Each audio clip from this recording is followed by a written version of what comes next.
മൂന്ന് ദിവസത്തേക്ക് മനുഷ്യൻ ചവിട്ടുന്നിടത്തും ഒഴിക്കരുത്. അതെന്താ? ആനാവെള്ളം ആ തലയിൽ ഒഴിച്ചിരിക്കുന്നത്. അത് ചവിട്ടിയ ചാവ് ദോഷമാ. ഓ ശരി. അച്ഛന്റെ കാല് പിടിച്ചാ ഞാൻ ഈ മാമൂദിസ നടത്തിയത്. എന്നിട്ട് എന്നെ ഗവനിക്കാൻ പോവാന്നു. അച്ചാമ്മേ, ഞങ്ങൾക്കൊരു 2 രൂപ കൊടുത്ത്. 2 രൂപയോ? 5 രൂപ എന്റെ പതിവ്. ഇപ്പൊ ഇത് മതി.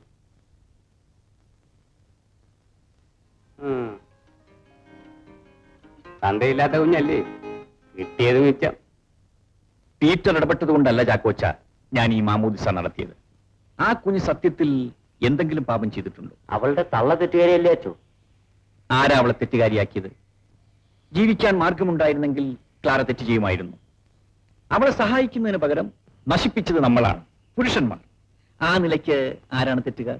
അവളോ നമ്മളോ? ഇവിടെ എത്രയോ അച്ഛന്മാർ വന്നു പോയി. പക്ഷെ ഇത്രയും വലിയൊരു മനസ്സ് ഞാൻ ആരിലും കണ്ടില്ല. ഇതിൽ മഹത്വമൊന്നുമില്ല ചാക്കോച്ച. ഒരു വൈദികന്റെ കടമയാണ് ഞാൻ ചെയ്തത്. പക്ഷെ ഒരു കാര്യം, അച്ഛനെ ഭീഷണിപ്പെടുത്തി മാമോദിസ നടത്തിയെന്ന് പീറ്റർ നാളെ പറഞ്ഞുകൊണ്ട് നടക്കും. പീറ്റർ അത്രക്കാരനാണെന്ന് എനിക്ക് തോന്നുന്നില്ല. അവൻ ആള് നല്ലവനാണ് അച്ചു. പക്ഷെ കൂട്ടുകെട്ടാ അവനെ ചീത്തയാക്കിയത്. അതെന്താ? പീറ്റർ ഇവിടുത്തെ ശവപ്പെട്ടിപ്പണിക്കാരൻ എസ്തപ്പാന്റെ മോനാ.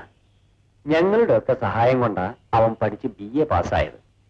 പക്ഷെ അത് കഴിഞ്ഞപ്പോ തല തിരിഞ്ഞുപോയി. കാരണം? അഹങ്കാരം. അല്ലാതെന്താ? നാട്ടിലുള്ള സർവ്വ കുഴപ്പത്തിന്റെയും പുറകിൽ അവൻ കാണും. പണ്ട് ഇവിടെ ഇരുന്ന അച്ഛന്മാരുമായി എന്നും വഴക്കായിരുന്നു. നിങ്ങൾ എല്ലാവരും കൂടെ മനസ്സ് വെച്ചിരുന്നെങ്കിൽ എന്തെങ്കിലും ഒരു ജോലി അവൻ ഉണ്ടാക്കി കൊടുക്കാമായിരുന്നു. തൊഴിലില്ലാതെ അലയുന്നത് കൊണ്ടല്ലേ അവൻ നിങ്ങൾക്ക് ഒരു തലവേദനയായി മാറിയിരിക്കുന്നത്. അതും ശരിയാണ് അച്ചു. എനിക്ക് അവനെ ഇഷ്ടമാ. പക്ഷേ ഒരു കാര്യത്തിലേ എനിക്ക് അവനോട് അഭിപ്രായ വ്യത്യാസമുള്ളൂ. എന്താ? നമ്മുടെ പള്ളിക്കൂടത്തിലെ അശ്വതി ടീച്ചറിന്റെ വീട്ടിൽ അവൻ ഇപ്പൊ കയറി ഇറങ്ങി നടക്കുക. പെണ്ണിന് എന്തെങ്കിലും കുഴപ്പം വന്നാൽ പള്ളിക്കൂടത്തിനായിരിക്കും പേരുദോഷം. കൈക്കാരൻ എന്ന നിലയ്ക്ക് എനിക്കത് കണ്ടില്ലെന്ന് വെക്കാൻ പറ്റുമോ? ഞാൻ അതിനെപ്പറ്റി അന്വേഷിക്കാം. ഇതൊക്കെ വളർത്തുദോഷമാണ് അച്ചു. മാതാപിതാക്കന്മാർ വേണ്ടത്ര ശ്രദ്ധിച്ചില്ലെങ്കിൽ മക്കൾ പരുന്തും കാലേ പോവും. കേട്ടോ അച്ചു, എനിക്ക് മക്കളില്ല. എന്റെ അനന്തരവൻ ജോണിയെ ഞാൻ ദത്തെടുത്ത് വളർത്തുക. ഓഹോ, ജോണി ദത്തുപുത്രനാണല്ലേ? അതെ അച്ചു. കൊച്ചിലേ മുതൽ ദൈവഭയത്തിലും ചൊല്ലുവിളിയിലുമാണ് ഞാൻ അവനെ വളർത്തുന്നത്. ഇത്രയും പ്രായമായെങ്കിലും ഇന്നുവരെ ഒരു പെൺകൊച്ചിന്റെ മുഖത്ത് പോലും അവൻ നോക്കിയിട്ടില്ല. ജോണി, എന്താണ് ചേട്ടൻ നമ്മുടെ ഈ ബന്ധം അറിഞ്ഞാലെന്താ? ജോണിക്ക് ചേട്ടന്റെ സ്വഭാവം അറിഞ്ഞൂടെ? ഞാൻ നിന്നെ കല്യാണം കഴിക്കാൻ പോകുന്നെന്ന് പറഞ്ഞാൽ നിന്റെ ചേട്ടൻ ഒരിക്കലും എതിർക്കില്ല. ജോണിയുടെ അച്ഛൻ സമ്മതിക്കുന്നു. ഈ പീറ്ററിന്റെ സഹോദരിയാണെന്ന പേരിൽ അച്ഛനെ എതിർത്താൽ ഞാൻ അച്ഛനോട് യാത്ര പറഞ്ഞിറങ്ങിപ്പോയി. എന്നെ എടുത്തു വളർത്തിയെന്നല്ലാതെ ഞാൻ അച്ഛന്റെ അടിമയൊന്നുമല്ല. എനിക്ക് വേണ്ടി ജോണി എല്ലാം നഷ്ടപ്പെടണം. ഈ ലോകം മുഴുവൻ നഷ്ടപ്പെട്ടാലും നീ എന്നും എന്റേതായി തീർന്നാൽ മാത്രം മതി.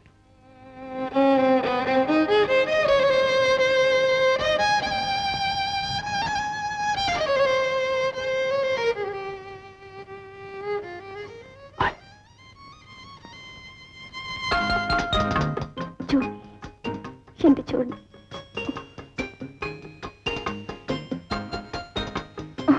വല്ലവരും കണ്ടാൽ? കാണട്ടെ, എന്നത് ഒളിച്ചു വെക്കാൻ പറ്റില്ലല്ലോ.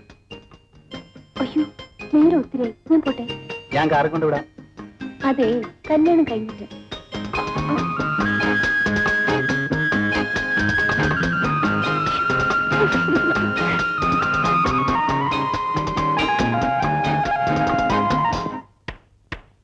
എസ്തപ്പാൻ ചേട്ടന് നമ്മുടെ ക്ലാരയെ അടുത്തറിയാമല്ലോ. എരപ്പാളി, ആ പെഴയത്തോടടുത്ത് ഞാനെപ്പോഴാ അടുത്തത്? അല്ല, ആളെ അറിയാമല്ലോ എന്ന് പറയായിരുന്നു. അവളെ ആരാ അറിയാത്തത്? തന്തയില്ലാത്തൊരു കൊച്ചിനെ പറ്റവളല്ലേ? ആന്നേ, നമ്മുടെ മോന് വല്ല കാര്യമുണ്ടോ ആ കൊച്ചിനെ മാമൂദിസ മുക്കിക്കാൻ? ടീച്ചർ മുക്കിച്ചോ? അതേ റീത്ത ചേട്ടത്തി പള്ളിമേടെ കയറി വന്ന് അച്ഛനെ ഭീഷണിപ്പെടുത്തി. മാമൂദിസ മുക്കി കൊടുത്തില്ലെങ്കിൽ കുത്തി കുടലെടുത്തോളെന്ന് പറഞ്ഞു. ടീച്ചറോ? അതേന്ന്. അച്ഛൻ പാവമല്ലേ, അത് ഞാൻ പേടിച്ച് മാമൂദിസ നടത്തി കൊടുത്തു. കേട്ടോടി നിന്റെ മോന്റെ ഗുണവധികാരം. ഇയാള് കള്ളു കുടിച്ചോണ്ട് വന്നിരുന്ന ഏഷണി പറയാ. ഞാൻ എന്തിനാ ഏഷണി പറയുന്നത്? ടീച്ചർ എവിടെ വേണമെങ്കിലും പോയി വഴക്കുണ്ടായിക്കോട്ടെ. പക്ഷെ പള്ളിക്കാരത്തിൽ തൊട്ട് കളിക്കുന്നത് ചീത്തക്കളിയാണെന്ന് പറയാനാ ഞാൻ വന്നത്. തോമാ, എന്റെ മോൻ വരുമ്പോ ഞാൻ ഇക്കാര്യം അവനോട് ചോദിക്കും. നീ പറഞ്ഞത് കള്ളമാണെങ്കിൽ ഞാൻ അവനെ നിന്റെ വീട്ടിലോട്ട് അയക്കും. എന്റെ പൊന്നു ചേട്ടത്തി, ദൈവത്തെ ഓർത്ത് അത് മാത്രം ചെയ്യരുത്. അവൻ വന്നാൽ എന്നെയും കൊന്ന് പെരക്ക് നീ മറ്റേ പോവുള്ളൂ. അപ്പൊ നീ പറഞ്ഞത് കള്ളമല്ലേ? എന്റെ ശുദ്ധഗതിക്ക് ഒരു മണ്ടത്തരം പറഞ്ഞു പോയതാ. അയ്യോ വീട്ടിൽ വരുന്ന തലവരുത്തം വരുന്നുണ്ടേ എന്ന് ചോറ് വിളമ്പി കൊടുക്ക. നിങ്ങൾ എന്തിനാ അവനെ ഇങ്ങനെ പ്രാകുന്നത്? എങ്ങനെ പ്രാകാതിരിക്കും? കണ്ണു തെളിയട്ടെ എന്ന് വെച്ച് BA വരെ പഠിച്ചു. എന്നിട്ട് ഇപ്പൊ തെണ്ടി നടക്കല്ലേ. ഈ എരപ്പാളി കാരണം ആലീസിനെ കെട്ടാനൊരു പട്ടിയും വരത്തിലടി. നല്ല ഒന്നാന്തരം ചെറുക്കനെ കണ്ടുപിടിച്ച് അവന്റെ പെങ്ങളെ അവൻ കെട്ടിച്ചോളും. നിന്റെ അമ്മയെ കെട്ടിക്കും.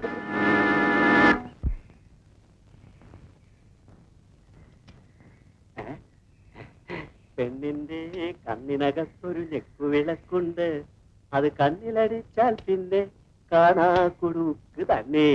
ഈ പെണ്ണിന്റെ ആ പെണ്ണെ കാണുന്നറിയാമോ? പീറ്ററിന്റെ പെങ്ങളാ. അയ്യോ, ചതിച്ചല്ലോ ഭഗവാനെ. പെങ്ങളെ, പെങ്ങളെ, എന്റെ പൊന്നു പെങ്ങളെ ആളറിയാതെ പാടിപ്പോയതാ. ദയവ് ചെയ്ത് പീറ്ററേട്ടനോട് പറയരുതേ. അശ്വതിയുടെ അച്ഛനുള്ള കാലത്ത് ചാക്കോ മുതലേ അവിടെ താമസിക്കാൻ സ്ഥലം തന്നത്. ഈ വീട് ഞങ്ങൾ വെച്ചതാ. ചുറ്റും കാണുന്ന ദേഹണ്ണവും ഞങ്ങളുടേതാ. അതൊക്കെ ശരിയായിരിക്കും. പക്ഷെ ഇപ്പൊ ഈ സ്ഥലം ഞാൻ ചാക്കോ മുതലാളിയോട് വിലക്ക് വാങ്ങിയിരിക്കുക. അതുകൊണ്ട് ഞങ്ങൾ ഈ വീട്ടിൽ വരും കൈയോട് ഇറങ്ങി പോണം എന്ന് പറയുന്നത് എന്ത് ന്യായമാ? ടീച്ചറിന് ന്യായമൊന്നും പഠിപ്പിക്കണ്ട. മര്യാദയ്ക്ക് വീട് ഒഴിഞ്ഞിരുന്നാണ് നല്ലത്. ഇതിനൊരു തീരുമാനം ഉണ്ടാകാതെ ഞങ്ങൾ ഈ വീട്ടിൽ നിന്ന് ഇറങ്ങില്ല. ഇറങ്ങിയില്ലല്ലേ? അകത്തെ സാധനങ്ങളൊക്കെ എടുത്ത് പുറത്തിടാ. അയ്യോ ഈശ്വര നിരക്കാത്ത പ്രവൃത്തി ചെയ്യരുത്. അങ്ങോട്ട് മാറി നിൽക്കണേ. നോക്കി നിൽക്കാതെ അകത്ത് കയറി എല്ലാ സാധനങ്ങളും എടുത്ത് പുറത്തിടാ.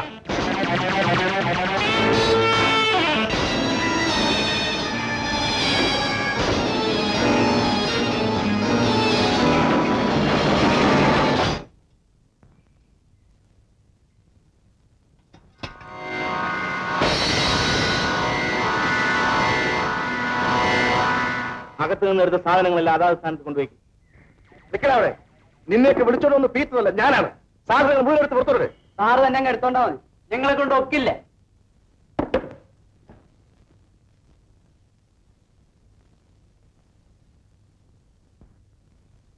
നിനക്കൊക്കെ പേടിയാണെങ്കിൽ ഞാൻ എടുക്കാം. ഉണ്ണേ,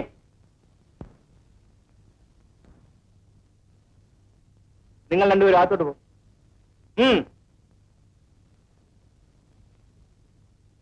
ഈ പടി കടക്കുകയോ അവരുടെ ഏതെങ്കിലും സാധനങ്ങൾ തൊടുകയോ ചെയ്യരുത്. തൊട്ടാതെ എന്ത് ചെയ്യും?